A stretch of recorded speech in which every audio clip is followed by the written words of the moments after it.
Bəli, Çinarə, elə dediyin kimi xarici təhsil alan və ölkəyə qayıdan şəxslərin diplom tanınması ilə bağlı müraciətləri ilə bağlı detallar açıqlanıb. Müraciət edən 421 nəfərdən 369-un müraciəti müsbət nəticələnib, amma 52-sinin diplomu tanınmayıb. Təbii ki, burada həm həmin şəxslərin diqqətsizliyi, eyni zamanda da onları göndərilən xarici təhsil şirkətlərinin məsuliyyətsizliyindən irəli gəlmiş ola bilər. Bu səbəb elə detallar barədə informasiyanı hazırda elə Təhsildə Keyfiyyət Təminat Agentliyinin əməkdaşından alacaq, Rövşən Nəzərovdan alacaq informasiyaları. Xoş gördük Rövşən bəy, buyurun detalları sizdən eşidək. Hər vaxtınız xeyir olsun. Bildiyimiz kimi, Təhsildə Keyfiyyət Təminat Agentliyi xarici dövlətlərin ali təhsil müəssisələrindən əldə olunmuş kvalifikasiyaların ölkədə qüvvədə ola bilməsi üçün qanunvericiliyi ilə təsbit edilmiş qaydalar əsasında müraciətlərə baxır və bu müraciətlər əsasında biz vətəndaşlara müsbət və yaxud mənfi qərarla yekunlaşan qərarlar veririk. Biz bəzən biz bununla bağlı bir sıra nümunələri qeyd edə bilərik ki, may ayı ərzində statistikaya müraciət etsə, qeyd etdiyiniz kimi 421 müraciətçinin 369-u barəsində müsbət qərar verilərək onlara müvafiq şəhadətnamələr təqdim edilmişdir. Yalnız 52 nəfərin müraciəti mənfi qərarla yekunlaşmışdır. Mənfi qərarla yekunlaşan müraciətlərin səbəblərinə gəldikdə isə tədris yükünü mənimsəmək üçün təhsil alınan ölkənin ərazisində tələb olunan normativ müddətdən az olmasını, dövlət nümunəli olmayan diplom və yaxud başqa sözlə saxta diplom, eyni zamanda təhsil formasını, əhəmiyyətli fərq dediyimiz kredit sayı və ixtisaslar arasında uyğunsuzluğu qeyd edə bilərik.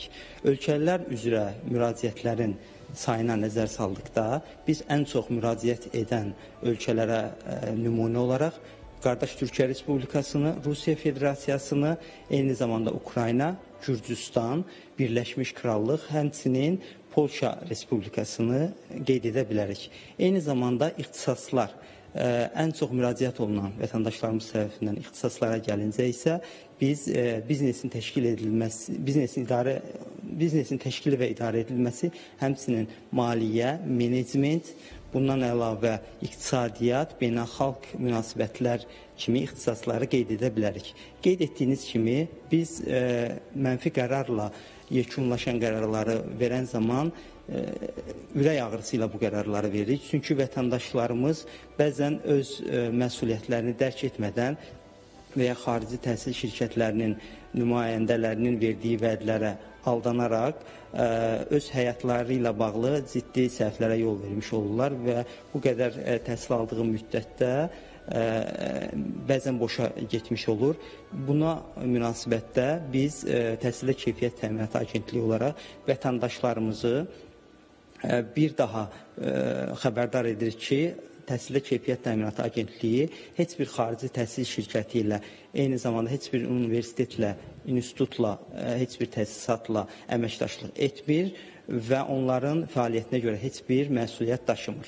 Vətəndaşlarımıza bir daha bu qərarı verməmişdən öncə, yəni təhsil almamışdan öncə müvafiq qaydalarla tanış olmağı onları səsləyirik. Eyni zamanda bildirmək istərdik ki, Təhsildə Keyfiyyət Təminatı Agentliyinin 146.8 çağrı mərkəzi fəaliyyət göstərir. Vətəndaşlarımız hansısa sualları olan zaman həmin çağrı mərkəzinə zəng edə info@tktya.edu.az elektron post ünvanına yazılı şəkildə də müraciət edə bilərlər.